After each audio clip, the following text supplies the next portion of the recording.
If I may, welcome to the museum. We're very glad you're here. Today we're going to hear Robert Scarlett speak about how women carved an indelible place in American history. That's not inedible, it's indelible. Before we begin, one question for you. Would you be better off if this were on a Sunday?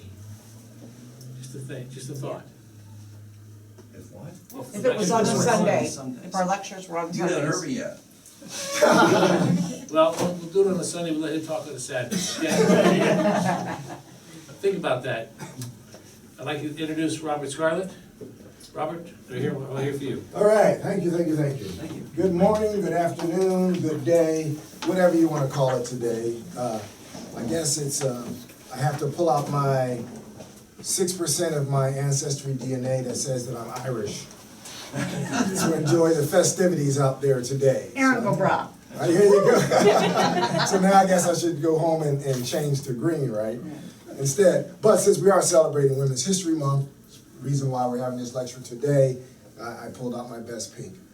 So I think I can pull off and should get the pink out. Kind of like that. So how are we doing today? Yeah, Let's jump into it. We doing good? Good. Spirits are high. Weather is warm. Can't complain. Right? Well, welcome to our celebration of Women's History Month.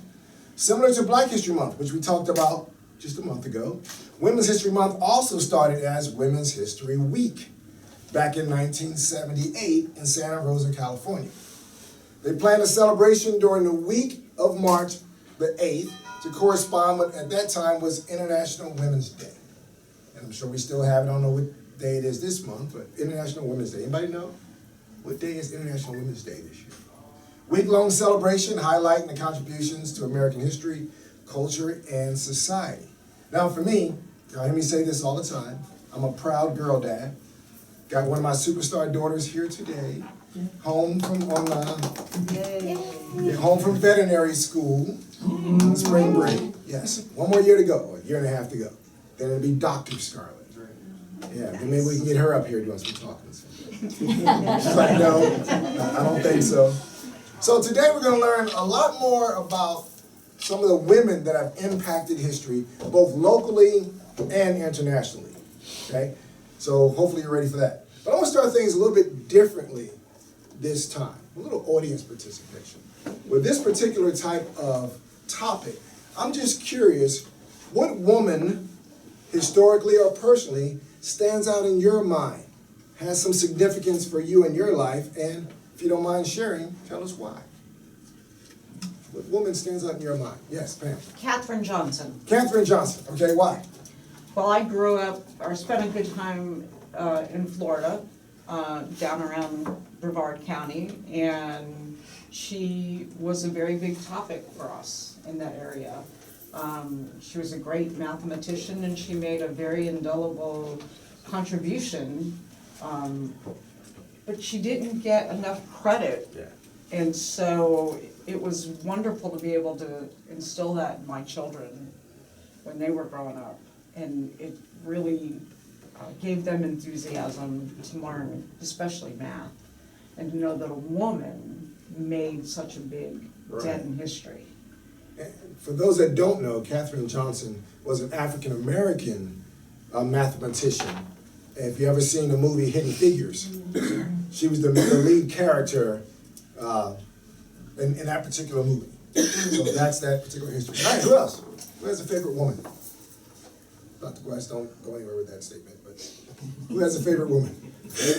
All right, when I was growing up, we had these little blue books in the library that were biographies. And, Molly Pitcher and Claire Barton. Everybody knows who Molly Pitcher is. Yeah. Are the two that I remember. And we'll talk a little bit about Claire Barton today. Claire Barton started the Red Cross. Yeah, Molly Pitcher is famous. It's funny how a person's last name isn't Pitcher, but she's known for carrying that pitcher of water to the troops on the battlefield. So not only important, but brave. Very, very brave. Anyone else? A favorite female? Yes, sir. I would say, for me anyway, Eleanor Roosevelt. Oh, and I know Don't talk too much about her, she's my favorite. Yeah. She's all over this lecture. Okay. But go ahead, Yeah. why is she your favorite? Well, for a number of reasons, not the least of which is that she was able to use her pulpit to shine light on, disparities between classes in the United States. She was there for the troops as they were fighting the war in Europe. She just made a huge contribution Yes. to go ahead and get people focused on what was happening worldwide. For sure, definitely, I'll say my favorite, period. And you'll hear that a little bit more today. Anyone else? I got one. Yes. I actually just learned about this one. Her name was Francesca Mann, and she was a Polish Jewish ballerina during World War II who was interred at which one was she at? She was at Auschwitz. Oh, okay. And That's a big one. while they were processing her in, she stole a guard's gun and killed a Nazi in her attempted escape. Okay, Wow, I was like, I like her already. I know. A ballerina though. Yeah, I know. She danced all over him. All right, so my role today, share some of my favorite women from local and world history. I'll be followed by Dr. Ed West, shuffling through his cards over there, who's going to really narrow it down a bit more to local history. I'll have some local history in there, but that is definitely our local history expert, Dr. West. All right, let's get rolling. Elizabeth Eliza Lucas Pinckney.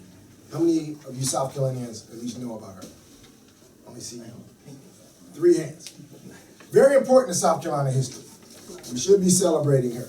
Born on the island of Antigua in the Caribbean, she was sent here by her dad when she was 16 years old, here in South Carolina. She lived at Wapu Plantation on James Island. Eliza was very interested in botany. She wanted to find ways to increase the economy of South Carolina and add something other than just rice, which of course South Carolina is known for. After trial and error, she settled on planting indigo. Eliza's experiments with indigo were ridiculed by her neighbors, but her years of persistence paid off. In 1744, when she was able to grow enough indigo to begin processing dye. For those who don't know, indigo is actually a weed used to produce blue dye, mainly today used in cotton yarn, but also if you ever wear denim blue jeans, that's where it's predominantly used today, is in denim blue jeans. The use of indigo as a dye was so important, was so competitive, that people in Europe called it the devil's dye. Interesting. As with rice, nicknamed Carolina gold, indigo was a significant cash crop grown by enslaved people who were specifically sought after for their skill and knowledge of planting, cultivating, harvesting, and processing indigo. If you were here last month, you learned that that's the same reason many of them were taken out of West Africa for the rice trade.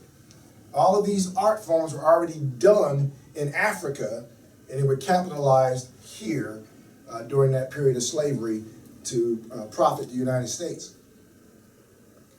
Eliza planted her indigo across Wapu Creek on what is now known as West Ashley. Eliza's indigo production flourished. She methodically experimented and developed improved strains of indigo. In 1745, only 5,000 pounds of indigo were exported from the Charleston area. Within 2 years, Eliza's efforts increased that volume to 130,000 pounds. By the beginning of the American Revolution, indigo made up 1/3 of the exports from South Carolina. Today, indigo is an important symbol in South Carolina. It is the state's official color. It is seen on the state flag. And in 1989, it should have been 1889, but in 1989, Eliza became the first woman inducted into the South Carolina Business Hall of Fame for her contributions to South Carolina's agriculture. Why did it take 150 years to get that first woman on there? But that's a whole different conversation. Okay, another one of my favorites. Staying a little back in time. Abigail Adams, another woman from that same era. She should be respected as one of our founding mothers. Can't call her a founding father, but she was instrumental in shaping what became the United States of America. She was the first woman to serve as the second lady when her husband was vice president, and the second woman to serve as First Lady when her husband, John Adams, became President of the United States. She was also the mother of the 6th President of the United States, John Quincy Adams. Political influencer, she's remembered for the many letters of advice she exchanged with her husband during the Continental Congress.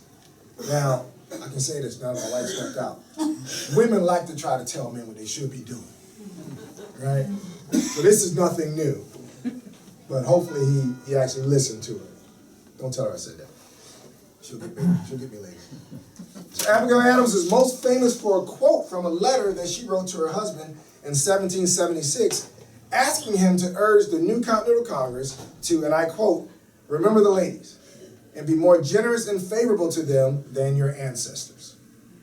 Abigail Adams was not only an early advocate for women's rights, but she was also a vital advisor to her husband, John Adams, when he served as the nation's 2nd president. She opposed slavery and supported women's education. So I put her right up there with when we're talking about the, who we just talking about? Roosevelt. Eleanor Roosevelt. Yeah. All right. Now, a very popular one. And yes, that handsome gentleman on there is Dr. Ed West. In case you didn't know. That looks grim. So now I want to jump to a woman who is near and dear to the hearts of us here at the Somerville Museum and Research Center. Her name is Catherine Smith Springs, but we know her as Kitty. She goes by here, Kitty Springs. She was a philanthropist and a businesswoman. When I think about Kitty Springs, I think of her as an example of how great American history could be if we didn't have to include race in the conversation. We didn't have to categorize things off like we have to. And I gotta be careful how I say that as I have one of my students of African American Studies here right now. Yes, we love our class and we do need that, but it's a shame that we do need that. With Kitty Springs, it's easy because no one is sure about her ethnicity. An article that was shared with me says that she was the great-granddaughter of a woman born off the coast of Africa, while her family speaks of her as being of mixed European and Cherokee Indian blood. Kitty was a Charleston dressmaker with a thriving King Street business. She later opened a hat and dress shop right here in Somerville.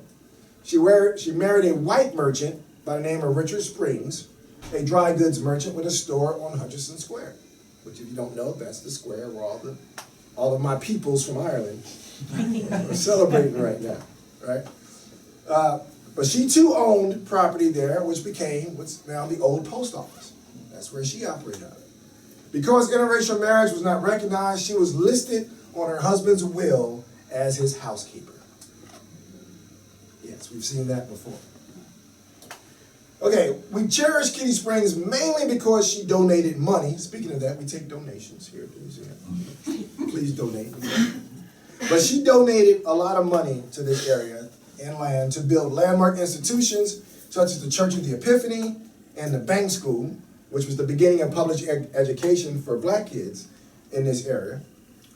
To help the cause of education, Kitty Springs donated land, mortgaged one of her cottages, took out a loan to gather funds for the new buildings. And the land that the Austin School ultimately set on was donated by Kitty Springs. Her generosity supported the St. Barnabas Mission, also known as the Red School, for poor white children and American Indian children. The mission was a day school that also served as a public health center and a mission church. It was built at the intersection of North Main Street and Highway 78 in Somerville. So some of you can kind of picture that in your head now, right, where that spot is. So that is Kitty Springs and Dr. West. All right, whenever I look at this picture in my class, I can't help but say, who would want to go toe-to-toe with these ladies? Who really would want to end up in an argument with either one of these ladies? So our next pair of women stood tall in the name of all women at an event originally known as the Women's Right Convention, which is now the Seneca Falls Convention. Women fought for social, civil, and religious rights of all women. The meeting was held in July of 1848 in Seneca Falls, New York, and included a few prominent men, like abolitionist Frederick Douglass. It was the first major convention dedicated to women's rights and suffrage. The 5 women who organized the Seneca Falls Convention were also active in the abolitionist movement, which called for the end of slavery and racial discrimination. Stanton and Mott first met in London in 1840. Ironically, these women pushing for the rights of others was at a convention where they were discriminated against and not allowed to speak because they were women. And this was an anti-slavery convention, but they're discriminating against someone because of their gender. That's pretty foul. But out of that, they got the idea, well, we need to start pushing for ourselves. We need to start pushing for women. So obviously that's also a problem, not just slavery. So despite their efforts, women, black or white, did not gain the right to vote until 1920. And I always emphasize this in my class because I want the students really think about this. The fact that black men, formerly enslaved black men, got the right to vote 50 years before white women did. Think about that. What does that say on how women were viewed during that time, when former slaves get constitutional rights before white women did? That's just something to mull around in your head. If you've never known that fact before, that's something to really think about. And someone we just talked about, Clara Barton. I see a little hand raised out there. You must like Clara Barton. Yes, yes. After Doc and I, we had a meeting a couple weeks ago, and some of the things we talked about are in here. But let's just say I gained even greater appreciation for her after our conversation. I've always liked what she did, and the end result of that. But the more you add it to this story, it's like, wow, I did not realize that aspect of her. Sorry for one-on-one conversation. It just really brought that to the forefront of my mind. So our next hero was known as the Angel of the Battlefield. Clara Barton was still living in Washington when the American Civil War began in 1861. During the war, she bravely provided nursing care and supplies to wounded soldiers. I recently learned more about her incredible life and contributions here in the Charleston, Dorchester area, as well as the greater South Carolina area. That's the part I didn't have a connection to. She provided medical care and supplies for Union and Confederate soldiers during the famous Battle of Fort Wagner on Morris Island. That included a famous charge by the 54th Massachusetts U.S. colored troops. Now, if you don't remember, I mentioned this before, she wasn't the only one that was there. Harriet Tubman was also there during the attack on Fort Wagner. So that's some interesting parts of history, to have these two dynamic women both contributing to the cause at that time. She treated soldiers with smallpox at Hilton Head, South Carolina, and inspected hospital boats to prevent the spread of smallpox.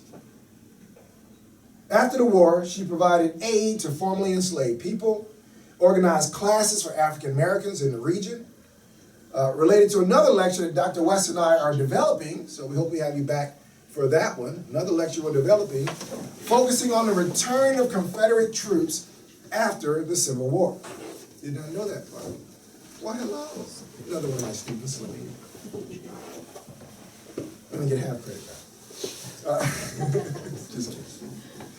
All right, so when the war ended, with permission from President Abraham Lincoln, she opened the Office of Missing Soldiers, helping to reconnect more than 20,000 soldiers with their families. During a trip to Switzerland in 1869, Clara Barton learned about the Red Cross movement, a European humanitarian effort to provide mutual aid to those injured in combat. Inspired by the cause, Clara volunteered with the International Committee of the Red Cross, providing civilian relief during the Franco-Prussian War. This experience, along with her work during the U.S. Civil War, inspired Clara to bring the Red Cross movement to America. On May 21st, 1881, Clara founded the American Red Cross, where she served as president for 23 years, retiring in 1904. Wow, talking about a life well lived. Now, Jerry, she was president for 23 years. Why'd you quit? That's right, Jeremy. She was far better than I am. All right, another bit of local flavor. Two courageous Charleston, South Carolina sisters, Sarah Grimke and Angelina Grimke Well, grew up in a family of wealth and privilege. You can actually go down on East Bay Street and see their old house, bright yellow house, on East Bay Street where they grew up. The sisters witnessed firsthand the injustice of slavery.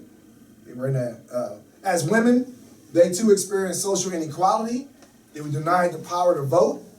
Vowing to fight for equality for all, their stance against slavery, granted, they were in a slave-owning family. My family made money off slavery. So they had to move. So they left South Carolina and moved north. These women directly impacted the life of a young African-American woman named Scarlett Fortin, who blessed the people of South Carolina directly. After attending normal school in Massachusetts, these are schools that are built to train elementary school teachers. And if you've ever been to or seen the Avery Center downtown, that's what it started out as. It was a school to train young, mainly black teachers for elementary schools in the area. Fortin joined black and white northern women who journeyed to Union-occupied coastal sea islands of South Carolina to teach formerly enslaved children. Scarlett Fortin became Scarlett Fortin Grimke when she married Francis James Grimke. Interesting, because I wonder how mom and dad felt about, guess who's coming to dinner? The older folks understand that reference. Sorry, students. Y'all may not get that one. All right, so let's switch gears a little and talk about another type of battlefield, the world of education. I can say that because I've been teaching high school for over a decade, and it has been a battle on many fronts on occasion. Our next ladies fought either to educate or to be educated without limits being placed on them by federal, state, or local governments. We'll start with Spelman College. In the world of education, Spelman College, an all-women's college that is 70% African American today, was founded in 1881 by Sophia Packard and Harriet Giles, both white women. It was started as the Atlanta Baptist Female Seminary. After a generous donation from John D. Rockefeller, the school was renamed Spelman Seminary in honor of Rockefeller's wife, Laura Spelman Rockefeller. So if you never knew what Spelman was named after, now you do. Initially, the school offered high school diplomas and trained teachers. Spelman implemented a college curriculum in 1897, making it the first black women's college in the United States. Now, this is a powerhouse of education on your screen right now. Next, little girl from Sumter, South Carolina, born to formerly enslaved parents just 10 years after the end of the Civil War. Powerful woman, known today as Mary McLeod Bethune, decided early on that education was the way to end that cycle of poverty in America. In 1904, she started a small school for African American girls, which eventually became Bethune-Cookman University. In 1936, President Franklin Roosevelt chose her to head the Office of Minority Affairs of the National Youth Administration, which aided young Americans during the Great Depression. She helped guarantee that African Americans would benefit from the New Deal, and in 1935, she founded the National Council for Negro Women, which is still a very powerful organization today. It was Bethune who organized African American New Deal administrators into an informal group called the Federal Council on Negro Affairs, better known as Roosevelt's Black Cabinet. In a recent Netflix movie, we learned that Mary McLeod Bethune and Eleanor Roosevelt were instrumental in getting the president to authorize the 855 African American women of the 6th AAA Postal Battalion to be assigned to Europe during World War II. These women were responsible for increasing the morale of combat troops by fixing a broken postal system. They cleared a backlog of over 17 million pieces of mail that had been stored in aircraft hangars for months. They were given 6 months to do it, and they did it in 3 months. Impressive. Bethune not only showed that blacks could advance in politics, but she used the knowledge she gained to help younger African Americans negotiate the political process. Her portrait hangs in South Carolina State House in Columbia. So if you never get a chance to go by there, as you're going up the stairs, she's right there. It's cool. little more local flavor. In 1862, abolitionists Lower Town moved from Pennsylvania to St. Helena Island near Beaufort. Here, after an intense battle, enslavers on St. Helena Island abandoned 10,000 enslaved people. Ms. Towns is one of many Northern educators and missionaries who moved south to help these emancipated men and women build new lives. She was unique in that she stayed, making St. Helena her lifelong home. Now, you folks here, y'all call it St. Helena? St. Helena. St. Helena. Because I've always wanted to get that clarification. So thank you. Now I know. See, students, never be afraid to ask if you're not sure. All they'll do is tell you. Okay. Where was it? Oh. She opened a pen school, the first school in the South for formerly enslaved West Africans, known today as Penn Center. Cool place to go. It's a museum now. You can go out there and check out the grounds. And I also learned while I was out there that Dr. King would summer out there. And he wrote part of his I Have a Dream speech there while he was summering out there. They built a house just for him and his family to start coming to stay out, since he came out so often and stayed in one of the cabins. But while they were building the house, he was assassinated. So he never got a chance to actually stay in the house that they built for him. But interesting story that someone of his status, and something that we know of in history, the I Have a Dream speech, was partially written in South Carolina. Okay. Students learn reading and writing along with marketable skills like basket making, cobbling, and carpentry. This historic and cultural institute, located in the very heart of Gullah culture, is today a National Historic Landmark District and comprises 2 of 4 sites in Reconstruction-era National Park, which include the Penn Center's Darrell Hall, Brick Baptist Church, Camp Saxton, the Pinckney Porter's Chapel in Port Royal, and the old Beaufort Firehouse. Another strong and tenacious woman who educated people in a much different way, be our young lady on your right here, is reporter and activist Ida B. Wells. In 1892, she began a dangerous anti-lynching campaign after her friend was murdered for defending his grocery store from a white mob. The mob raided his store, a bunch of guys. Well, the black men inside also had guns. So they fired back to defend their store. So the mob came back with the police, arrested all of the black men, none of the white men, arrested the blacks for defending the store. They took the main store owner, her friend, and every wound sustained by one of the white attackers, they replicated on his body. One was shot in the eye, so they shot him in the eye. One was shot in the knee, so they shot him in the knee. So they replicated every wound that they did onto the white man, onto his body. And of course, he's buried near where his store used to be today. That angered her. So she changed her focus. She was writing a lot about desegregating schools, but then she changed her total focus on anti-lynching laws. So she, in her newspaper, the Memphis Free Speech, Wells advised the black people of Memphis, Tennessee, to leave the city as soon as possible. Specifically, she wrote, and I quote, "There is, therefore, only one thing left to do.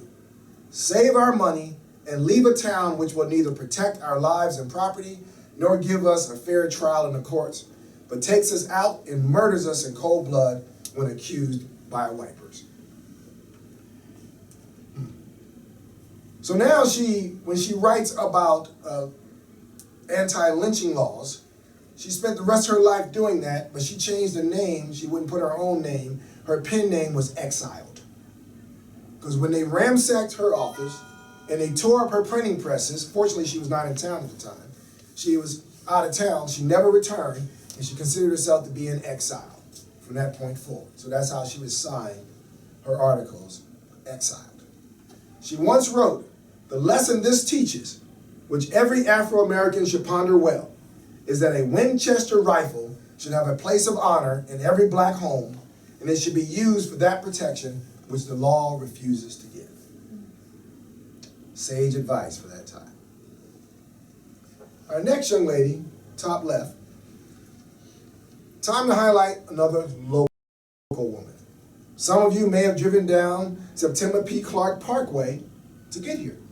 She is known as the Queen Mother of the Civil Rights Movement. September Clark was a leader in NAACP. She was a leader in Dr. King's Southern Christian Leadership Conference and at the Highlander School, which is a school that trained many civil rights leaders like Rosa Parks was trained at the Highlander School. Her most important work in South Carolina was the establishment of citizenship schools across the South. These schools taught black people first how to read, and the purpose of that was to be able to get through the literacy test that was given before blacks was allowed to read. They had to vote. They had to prove they could read in order to vote. So, the students I have here, what do y'all remember about the literacy test that I gave you? What stands out in your mind about it?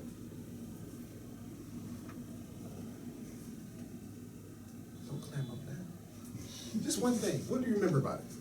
None of us could do it. None of you could do it. That's the main thing. The way those questions were written, the students like, I don't know what to do here. But these folks who had just recently gotten out of slavery, who were banned from reading and writing, were given that type of a test before they could vote. Therefore, none of them ever got a chance to vote, because none of them could ever pass the literacy test. And that's what she was training them for, to be able to pass that literacy test. And all these schools enabled 2 million African Americans to vote. When Dr. Martin Luther King Jr. was awarded the Nobel Peace Prize, he asked Mrs. Clark to accompany him to Norway, saying she deserved the award as much as he did. I truly appreciate those dedicated to increasing knowledge, but I'm always amazed by women that are breaking barriers or stepping out on faith to be the first to do something. So our next group of women are really focused on just that, beginning with the woman at your bottom left. Fear did not stop Madam C.J. Walker either. She was born Sarah Breedlove, but as Madam C.J. Walker, she developed and marketed her own hair straightening method and created one of the most successful cosmetic firms in the nation. Madam C.J. Walker became the first female millionaire, black or white, in the history of the United States. She developed products that highlighted the beauty of black people. By hiring over 3,000 women as sales agents, she fostered black economic advancement and supported community initiatives through her philanthropy. Another impressive young woman. At a Long Beach, California air show in 1920, young Amelia Earhart took a plane ride that transformed her life. It was only 10 minutes. But when she landed, she knew she had to learn how to fly. Working at a variety of jobs, from photographer to truck driver, she earned enough money to take flying lessons. In the summer of 1921, Earhart purchased a second-hand biplane painted bright yellow. She named it the Canary. Set out to make a name for herself in aviation. But by 1924, the money had run out, and Earhart had to sell her beloved plane. But after Charles Lindbergh's solo flight from New York to Paris in May of 1927, interest grew for having a woman fly across the Atlantic. Took several years, but on May 20th, 1932, Earhart became the first woman to fly solo across the Atlantic in nearly a 15-hour voyage. As a result, she won many honors, including a gold medal from the National Geographic Society, presented to her by President Herbert Hoover. Earhart's attempt to be the first person to circumnavigate around the Earth, around the equator, ultimately resulted in her disappearance on July 2nd, 1937. And as of this printing, no one still has found her plane or her body. So we don't know where she ultimately crashed. They believe somewhere in the South Pacific. So maybe one day, they found the Titanic, so maybe one day they'll find the remains of her ship, of her aircraft rather. All right, a couple ladies on here that's a story that you somewhat know, but I'm gonna give a little different twist on this particular story. Rosa Parks. Many people know about Rosa Parks. But did you know that Rosa Parks was not the first person to refuse to give up their seat in Montgomery, Alabama? She was not the first. In 1955, 3 black women were arrested for refusing to give up their seats to whites. Rosa Parks was the third. One of the earliest people arrested was a 15-year-old girl by the name of Claudette Colvin. That begs the question, why was the Montgomery bus boycott not about her? Simple. In the 1950s, you don't base your moral crusade on an unmarried teenage mother. So that didn't look good for the movement. So they did not use her. They wanted somebody more suitable to the public. Another point of clarification, Rosa Parks was not sitting in the white section. She was sitting in the colored section of the bus. But in the Montgomery law, no black person could sit anywhere on the bus if a white person needed a seat. In this case, the driver, James Blake, told Rosa Parks and 3 other African Americans seated nearby to move. You see, it was not as simple as giving up a single seat for a white person. A black person could not occupy the same row on the other side of the bus as a white person. God forbid, because that would put them on an equal level as a white person. So all 4 needed to move to accommodate this one white passenger. Here is how Rosa Parks herself told the story. According to her, the driver said, "Are you going to stand up?" "No." Flustered and not quite sure what to do, Blake retorted, "Well, I'm going to have you arrested." And Parks, still sitting next to the window, replied softly, "You may do that." And the rest is history.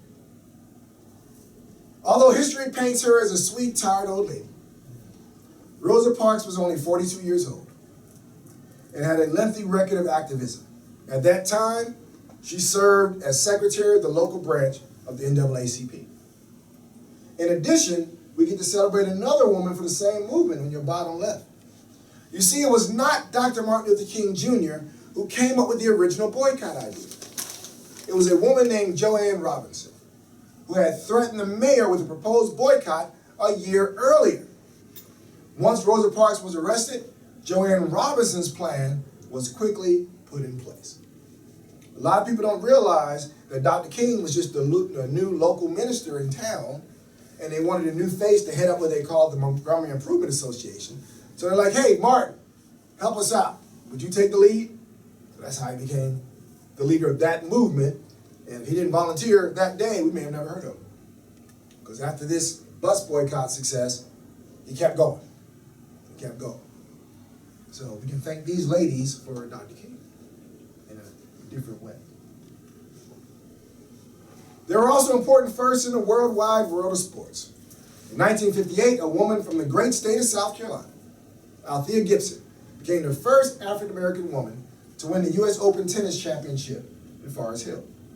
Continuing to shatter 1950s racial barriers, this Sumter County native became the first African-American to win world championship tennis tournaments such as Wimbledon, the French Open, the Australian Championship, and the U.S. National Championship, known today as the U.S. Open. Another athlete, gymnast Simone Biles, continues to pile up first. In 2013, Biles became the first African-American world all-around champion. She did not stop with 1. She became the first gymnast to win 6 world all-around championships. A few years later, at the 2016 Olympics in Rio, Biles became the first female U.S. gymnast to win 4 gold medals at a single games. In addition, she has won an unprecedented 11 Olympic and 30 World Championship medals, of which 23 are gold. Skills in gymnastics are named after the first person who does them at a major international competition. Biles has earned 5 moves that bear her name in the International Rule Book. 1 on the balance beam, 2 on the floor, and 2 on the vault. Impressive young lady. She recently retired. She's like, "I'm gonna have a baby now. We're gonna start a family. See what happens when you mess around with men. Mess up your whole career." All right. The words my audience often crave. I want to finish with my personal favorite, former First Lady Eleanor Roosevelt. In the White House, she was one of the most active First Ladies in history. In addition to raising her family, Eleanor Roosevelt volunteered with the American Red Cross and in Navy hospitals during World War I. She traveled across the United States acting as her husband's eyes and ears. She was an early champion of civil rights for African Americans, as well as an advocate for American workers, the poor, young people, and women during the Great Depression. She encouraged her husband to appoint more women to federal positions, and she held press conferences for female reporters who were barred from White House press conferences. She also promoted issues that were important to American troops, worked to boost soldiers' morale, encouraged volunteerism on the home front, and championed women employed in the defense industry. Of course, the issue that caught my attention years ago was her support for the Tuskegee Airmen program that resulted in the first black combat pilots in U.S. history. During a highly publicized 1941 visit to the Tuskegee Airmen airfield, she asked to take a flight with one of the Tuskegee pilots. Well, of course, the white instructor said, "Yes, ma'am, we will take you up." She said, "No, I want one of your students to take me in. If you train them right, I'll be fine." So I'm sure that scared him a little bit, but she still ended up flying with an African-American flight instructor, Charles Alfred Anderson. He's known today as the father of black aviation. Piloted Mrs. Roosevelt over the skies of Alabama for over an hour. Flying with Anderson demonstrated the depth of Eleanor Roosevelt's support for black pilots and the Institute's training program. Press coverage of her adventure in flight helped advocate for the competency of these pilots and boosted the Institute's visibility. Eleanor's continued support of the civil rights movement and an anti-lynching bill earned her the ire of the Ku Klux Klan, who put a $25,000 bounty on her head in the 1960s.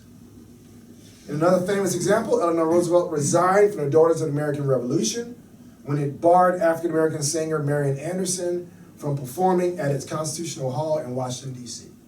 So Mrs. Roosevelt put on a concert for her at the Lincoln Memorial.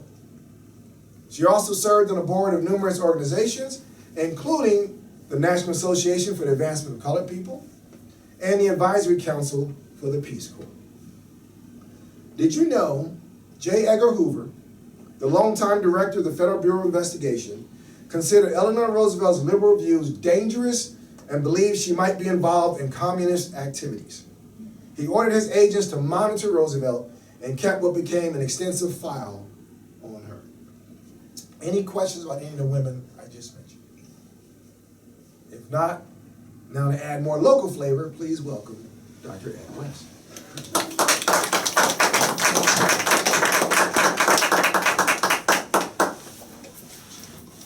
Hold these signs up for you.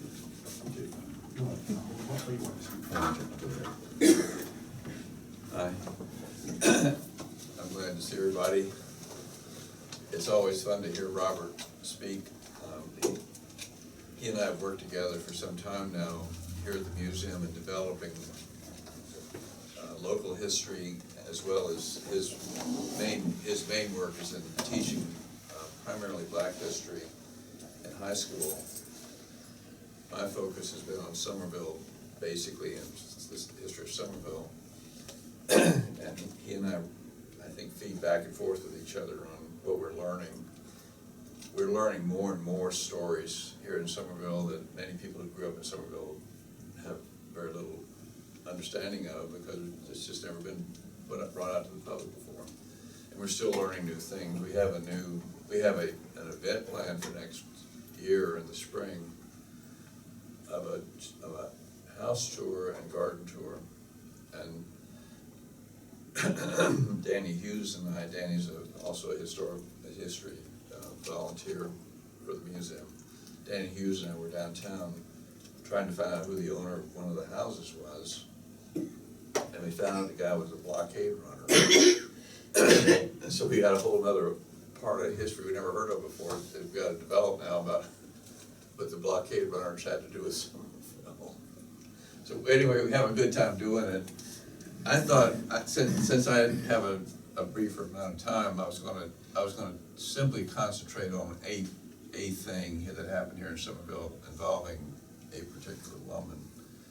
We have some really interesting women in Somerville history, and we had some events that really did draw the women into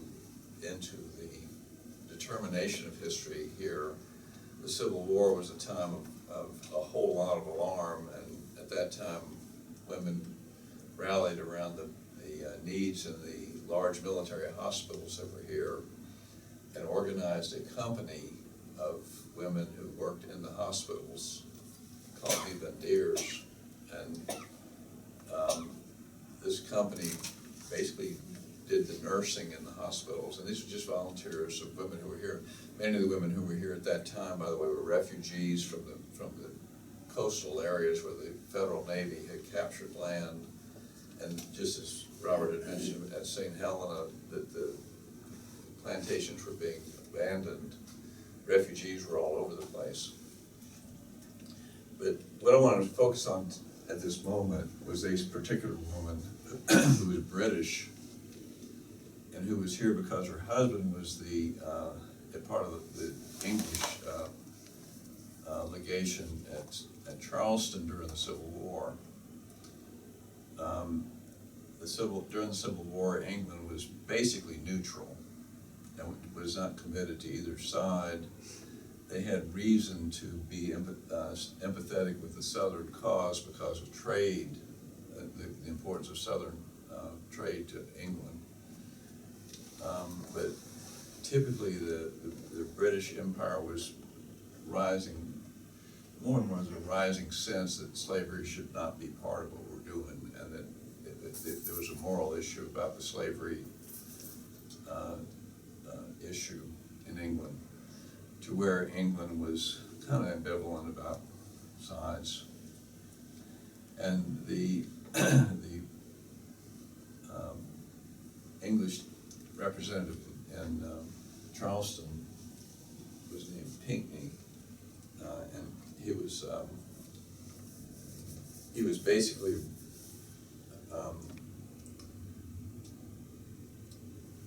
opposed to the American South impressing British sailors into the British Navy.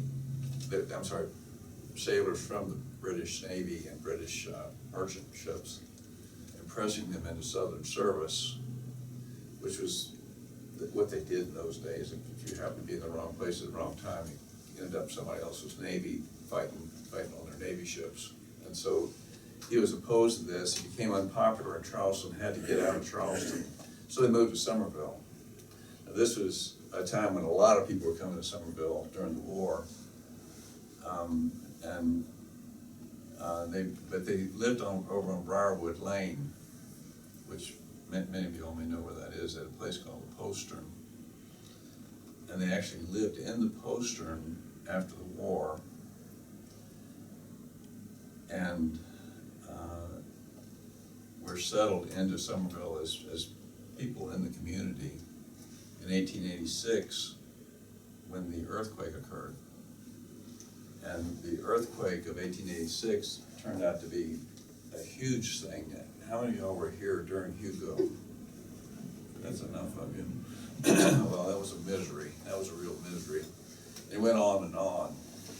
And this would be, the earthquake was probably a Hugo, except it didn't have all the supporting actors that were showing up with bottled water and getting electricity started again and things like that.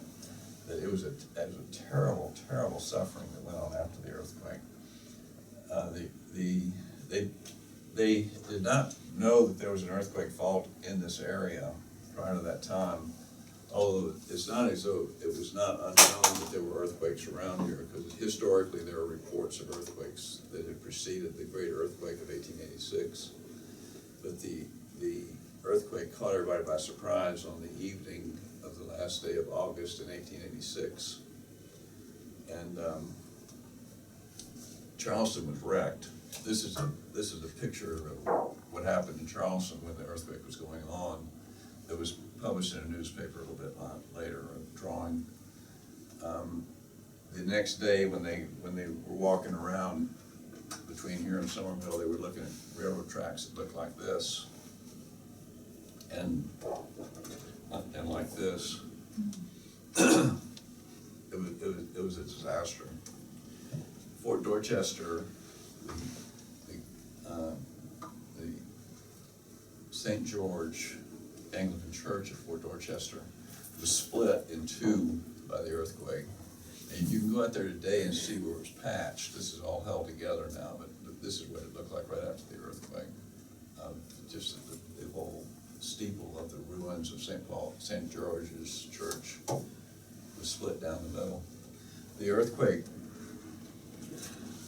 line goes down from Lake Moultrie, which is up here, down to the area south of Charleston near Rantolls and Hollywood. It crosses the Ashley River at Middleton and at Colonial Dorchester. The line, there are two major fault lines that are below us. There are two side fault lines, which one of them is here and one of them is here. This one is called the Sawmill Branch Fault Line by geologists. The other one is called the Lincolnville Fault Line. You can imagine where that is. It's right across the street over here. And it just goes, goes right. Well, that's comforting. I'm trying to help you all. Right. Earthquakes happen, they found out earthquakes happen after the earthquake, about how they happen and how often they happen and things like that, by a huge study that was done. It was the first geodetic study of an earthquake in American history and possibly around the world, I don't know, in which it was scientifically studied as to what happened during the earthquake. And one of the things they did it a whole lot of ways, but one of the ways they did it was by you know, there were a lot of pendulum clocks around in those days, and the clocks were stopped by this stuff. The pendulum ends up doing that after a while, and so the pendulums would stop the clock, and the clocks were stopped all for hundreds of miles from here by the shuddering of the waves going across the ground. And when they found the clock stopped in Charleston, in Savannah, in Atlanta, in Boston, that was a big earthquake, and Cuba, when the clock stopped, they found what the force of the waves were and what the frequency of the waves were. That's how they did that. That's one of the ways they did that, is by seeing when the clock stopped. And they took an average and locally of when the clock stopped. Now, one of the problems with the clock stopping is that the fault lines below us, the big ones, go back and forth, north and south, like this, and the ones going east and west do this. Now, Somerville's at a north and south and an east and west. And so it depends on exactly where you are in Somerville is what happened to your place. In St. Paul's churchyard right now, there's a single tombstone that was studied at the time of the earthquake by these people. And it's a stack of four different structures. It's on a rod up through the middle of all these things, these stones. And it rotated. And they could see how it was rotating, and they could tell from that what the direction of the earthquake was at that point. They figured out also how the earthquake worked with chimneys. Some of the chimneys went either north or south. And some of the chimneys did this. The ones that went north or south were on the line that was going north and south and swaying them like this. The ones that did this were the ones that were going east and west doing this. And the chimney just fell down on top of itself.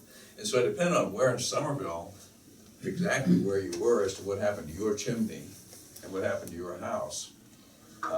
This is a typical house after the earthquake in Somerville. A whole lot of homes in Somerville are gone because of the earthquake, just gone. Most of the chimneys and all that stuff was gone at the same time. People were living in tents after the earthquake, all over the woods, all around here, because the houses were just gone. And they were finding these, they call them sand holes. These are like explosions of geysers of water just under the surface, blowing up through the surface. We're all over the place. These are big holes, about 20 or 30 feet diameter, that are not very deep, but the sand blew up out of them like a geyser. and came out, and they were aware they were going on during the night of the earthquake. Everyone was aware what was going on because they could hear it. They could hear all the water all over the place, going all over the place. I'm telling you all this stuff, not because this is not a talk about earthquakes. This is a letter I want to read to you. It was written by the wife of the British delegate who was living at the postern on Briarwood Lane, about what happened to her. And I want to do this because I knew that Robert was going to be talking about a whole lot of important people. This is not a person that anyone's ever heard of before, but it is a person who really was here in Somerville and who experienced it as a woman, experienced what happened that night. And I just thought you'd like to hear it. I mean, this is a letter that she wrote.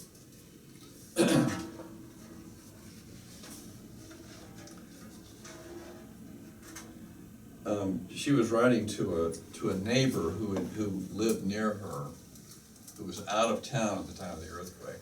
And so that she's writing kind of about what happened around here at the time of the earthquake.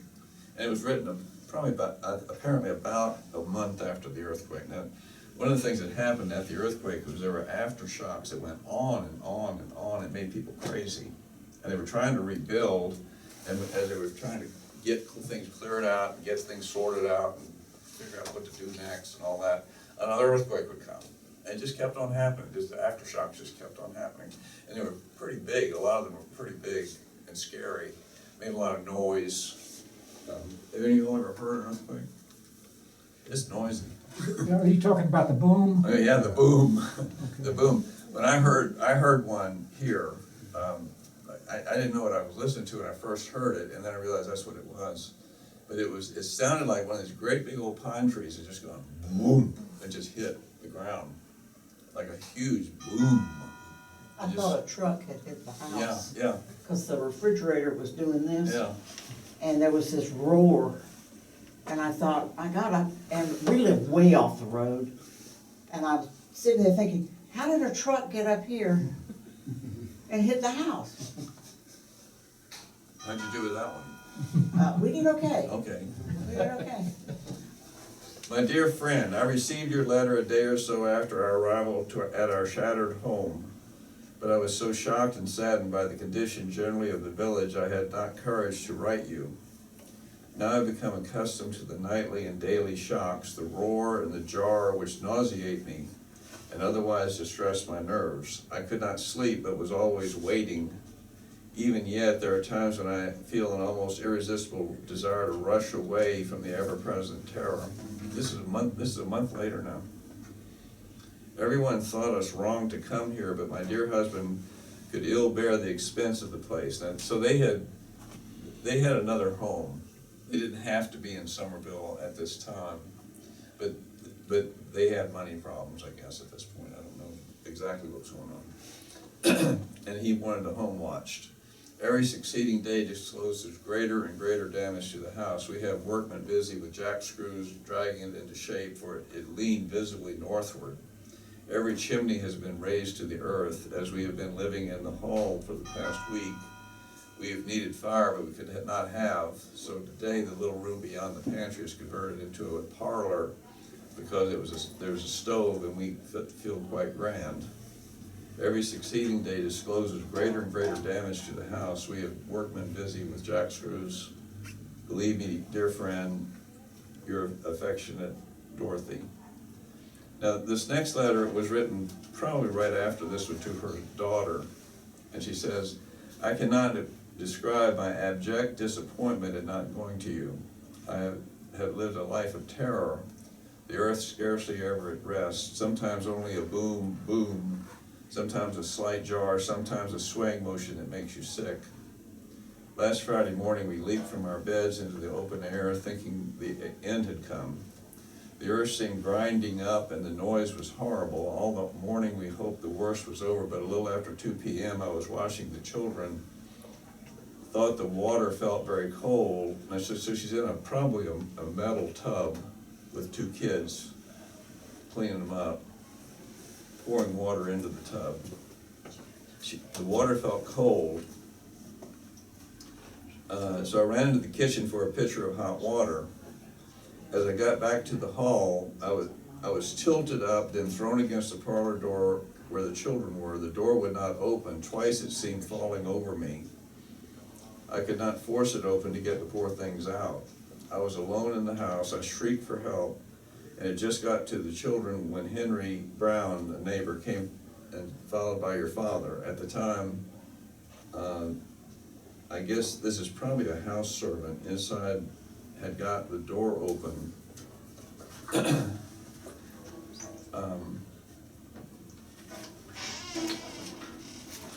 There it is. Two more terrified little creatures you've never beheld. Both were in the bath when the shock came, but soon they got their clothes on. It's just hard to think about this. This is now a mother. She's just a mother and a wife. We're talking about famous women, and you know, Eleanor Roosevelt and the Grimke sisters, and this is just a woman who lived in Somerville. And she's not trying to write history here, but this really happened here. This was a horrible, awful thing that happened here. And she is writing about the effect it had in her little life. I could not listen to your father and would not sleep in the house that night, so we put up a tent under the great oak in the middle of the garden, and we've slept there now for 3 nights. The water was forced through the earth all about the village, and in places where the dust lay deep are now full of water. It's hard to imagine the amount of water that was all over the place. It was almost, this place was like a set of ponds all over here. The wells rose and fell, and great fissures run through the land. We have pictures of the crevices, the cracks in the ground, all over the place. How earnestly I implored your father not to rebuild, I cannot tell you, and it has been the cause of many unkind words. So I so fully was persuaded further mischief was brewing. He would not listen to me, thought I was frightened into being a fool and so on. But the noise of immense mountains tumbling into space always assured me that immense forces were at work beneath my very feet.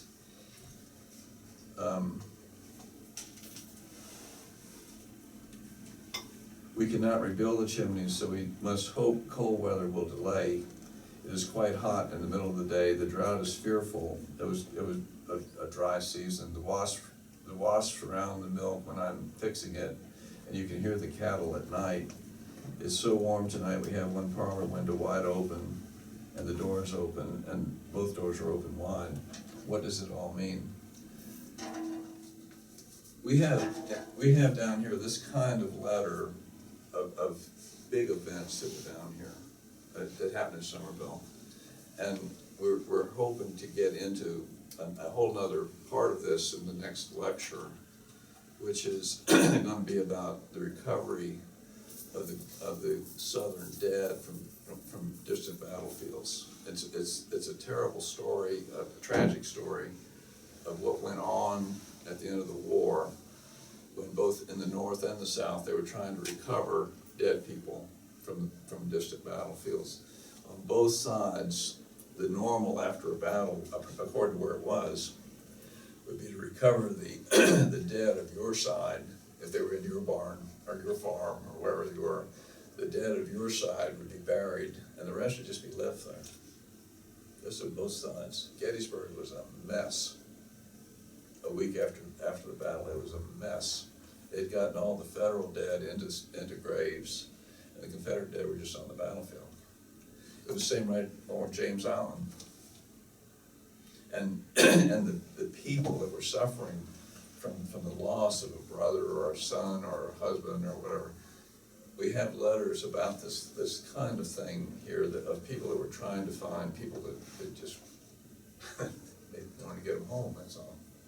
And so the next talk is going to be about this kind of thought of the details of what was necessary to get the work done. It's not a bunch of letters reading. I'm not going to be doing that, but it's about the putting together what looked like a fairly compassionate work of just trying to do basic, what we used to think is just basic decency. We've come so far in our society of caring about this stuff. You hear, Robert was talking about lynching and that kind of stuff. It's hard to think about that kind of stuff, but it really happened, and it wasn't that long ago. It wasn't that long ago. And we have come such a long way about getting this better, of getting our morality sorted out better, and about our understanding of each other and the society, and caring about each other. And I'm just glad about that. So if you want to find out what's happened in the past, come back next month and we'll do it again. Thank